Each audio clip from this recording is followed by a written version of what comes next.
भाग 8 चतुर्थ अंक। तो जो शुश्रूषस्य गुरून् कुरु श्लोक पढ़ रहे थे उसी का भी प्रारंभ है, वही अभी चल रहा है। पिछली वीडियो में आधा हो गया था 7 नंबर की वीडियो में, और भाग 8 में अब हम लोग देखेंगे। मा इस्म गमः, मा इस्म गमः मत जाना। यहाँ माँ के कारण आगमः में आ नहीं हुआ, तो इसे याद रखेंगे। किसके कारण? आगमः शब्द है ना, लेकिन यहाँ पे माँ इस्म गमः दिया है तो मत जाना इसका अर्थ है, और माँ के कारण आगमः में आ नहीं हुआ। न मांग योगे, इस सूत्र से अडागम का अभाव। फिर है भूयिष्ठम अत्यधिक, भूयिष्ठ बहुधनिष्ठन, ये बहुत ही इम्पॉर्टेंट है, ये काफ़ी पूछा जाता है तो इसे ध्यान देंगे। फिर है इष्ठ से ये टिचा सूत्र से बहु के स्थान पर भू तथा ई के स्थान पर ये आदेश, इसको भी ध्यान देंगे, ये भी इम्पॉर्टेंट है। भूयिष्ठम भी बहुत इम्पॉर्टेंट। भूयिष्ठम का अर्थ है अत्यधिक, और यहाँ पर बहुधातु है और इष्ठन प्रत्यय है। इष्ठ से यिट चा सूत्र से बहु के स्थान पर भू, ई के स्थान पर ये आदेश है।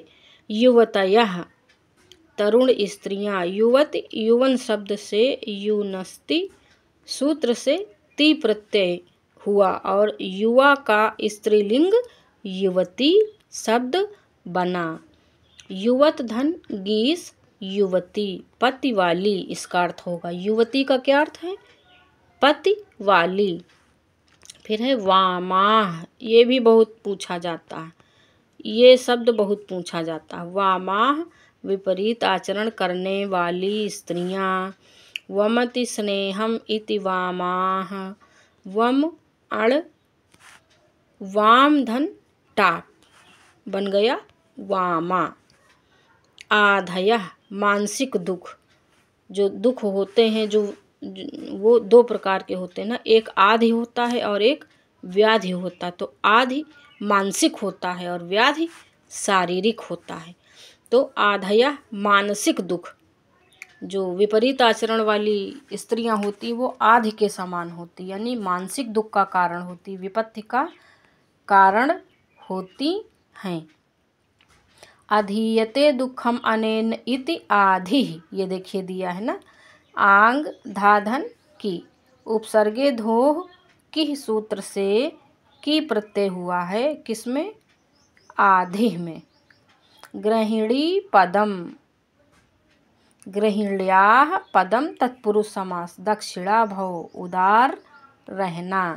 अब सेकंड पेज पे देखा जाए, सेकंड पेज पे है इमे, इमे इन दोनों को, इदम सर्वनाम का ये स्त्रीलिंग द्वितीया द्विवचन का रूप है। प्रदेये, प्रदेये तो प्रदेये माने देना, अनयो इन दोनों का स्त्रीलिंग इदम षष्ठी का रूप है। आगमः में ये त्वया, त्वया युष्मद् तृतीय विभक्ति का रूप। यास्यति जाएगी लृट लकार। अंकात गोद से परिभ्रष्टा उखाड़ी गई। जीवितम धारयिष्यामि, जीवन धारण करूंगी, लृट लकार उत्तम पुरुष एक वचन, और इसका हिंदी अर्थ याद कर लेना। ऐसे शब्दों के हिंदी अर्थ पूछे जाते हैं।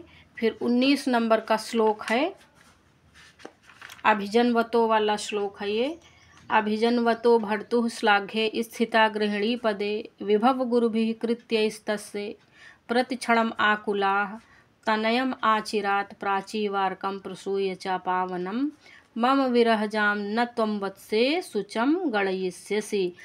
तो इस श्लोक में हरिणी छंद है। कौन सा? हरिणी छंद। और वक्ता कौन है? महर्षि कण्व हैं।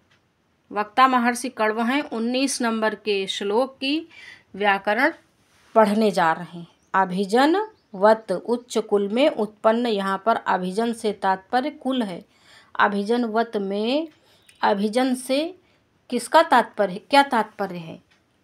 तो अभिजन का अर्थ कुल है यहाँ पर। और यहाँ पर मतु प्रत्यय हुआ है प्रशंसा अर्थ में। किस अर्थ में हुआ? प्रशंसा अर्थ में हुआ। भर्तुः शब्द का अर्थ है पति के। श्लाघ्ये प्रशंसनीय, श्लाघ्य का अर्थ है प्रशंसनीय। फिर है गृहिणी पदे, सप्तमी विभक्ति का रूप है, सप्तमी एक वचन। गृहिण्याः पदे तत्पुरुष समास। विभव गुरुभिः ऐश्वर्य के कारण महान, विभवेन गुरुभिः तत्पुरुष समास। सविता सूर्य जो लोगों को कर्म में प्रवृत्त करता है। सुवति कर्मणि प्रेरयति, शूधन त्रिच प्रत्यय। तो सविता का ये अर्थ आप लोग जाने। फिर है दौश्यंतिम, बहुत ही इम्पॉर्टेंट शब्द है ये। दुष्यंत के पुत्र को, दुष्यंत का पुत्र क्या होगा? दौश्यंतिम होगा। दुष्यंतस्य पुत्रः दौश्यन्ति तम। दुष्यंत धन ईय प्रत्यय। कौन सा प्रत्यय है? ईय प्रत्यय। बहुत बार पूछा गया किस सूत्र से है? अत ईय सूत्र से है। ठीक, तो ऐसे शब्द पूछे जाते हैं। और अप्रतिरथम का अर्थ है जिसका कोई शत्रु ना हो। ठीक, फिर आगे है प्राचीवारकम। प्राचीवारकम शब्द का क्या अर्थ है? पूर्व दिशा। जिस प्रकार सूर्य को जन्म देती है वैसे ही प्रसूय। प्रसूय का अर्थ है प्राधन सुधन त्वा धन ल्यप। इसका व्याकरण है प्रसूय का। इसका अर्थ है उत्पन्न करके। तो हम लोग ये वही जो श्लोक पढ़े थे उसी की ये व्याकरण है। ठीक,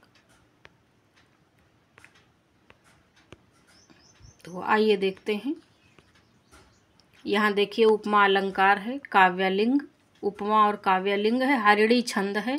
अभिजनवतो भर्तुः श्लाघ्ये वाले श्लोक में 19 नंबर में।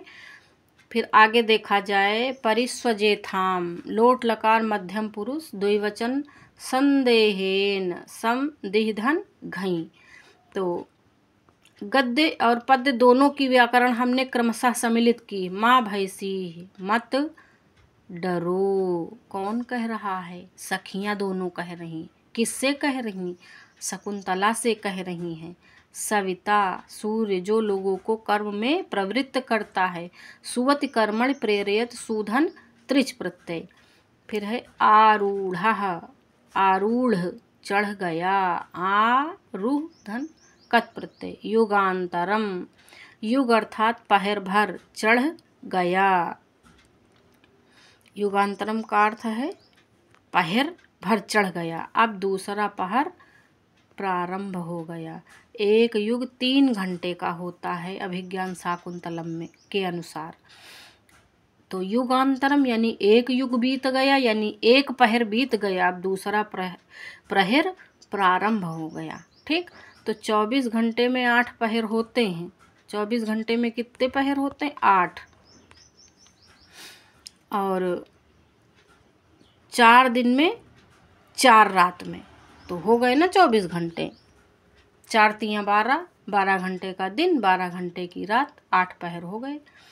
भूत्वा चिराय ये श्लोक है, 20 नंबर का श्लोक है। अब लगभग अभिज्ञान शाकुंतलम की जो ये व्याकरण है समापन की ओर है। भूत्वा चिराय चतुरंत मही सपत्नी, दौश्यंतिम अप्रतिरथम तनयम निवेश्य, भर्ता तदर्पित कुटुंब भरेण सार्धम, शांते करिष्यस्पदम पुनराश्रमे अस्मिन। तो इसमें वसंत तिल का छंद है और काश्यप द्वारा बोला गया है। जब शकुंतला ये पूछती हैं कि तात आश्रम में पुनः आगमन कब होगा, तब तात काश्यप ऐसा श्लोक बोलकर उन्हें बताते हैं। तो व्याकरण देखा जाए, श्रूयताम सुनो, लोट लकार प्रथम पुरुष एक वचन। चिराय चिरकाल तक, बहुकालम यावत अव्यय है, यह अव्यय है। आधुनिक भाषा वैज्ञानिकों के अनुसार अव्यय पहले साधारण शब्दों के तुल्य थे। किसके तुल्य थे? साधारण शब्दों के, उनके रूप चलते थे। चिराय चतुर्थी का एक वचन का रूप है।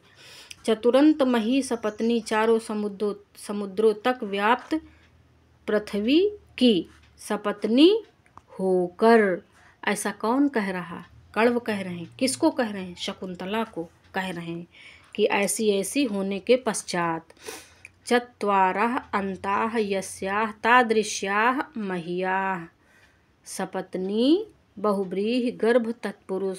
ध्यान से इसको समझेंगे क्योंकि यहाँ पर दो समास है, बहुव्रीहि गर्भ तत्पुरुष।